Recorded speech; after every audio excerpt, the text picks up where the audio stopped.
নির্বাচন প্রতিহতের চেষ্টা করলে ব্যবস্থা নেওয়ার হুঁশিয়ারি সিইসির। সুষ্ঠু ও শান্তিপূর্ণ ভোট আয়োজনে কঠোর হবে আইন শৃঙ্খলা রক্ষাকারী বাহিনী।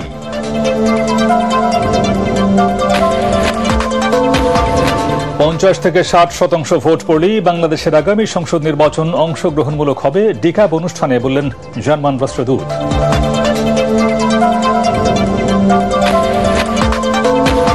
লটারির মাধ্যমে 64 জেলায় এসপি পদায়ন করে প্রজ্ঞাপন জারি। আগের নির্বাচনে কেউ দায়িত্ব পালন করেননি, জানালেন স্বরাষ্ট্র উপদেষ্টা।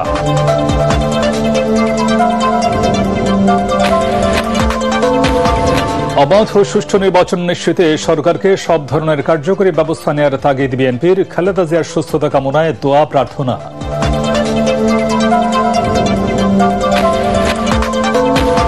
এবং ভয়াবহ আগুনে সর্বশান্ত কড়াইল বস্তির বাসিন্দারা নতুন করে ঘর গোছানোর কাজে ব্যস্ত। ক্ষতিগ্রস্তদের পুনর্বাসনে সহায়তা দেবে সরকার।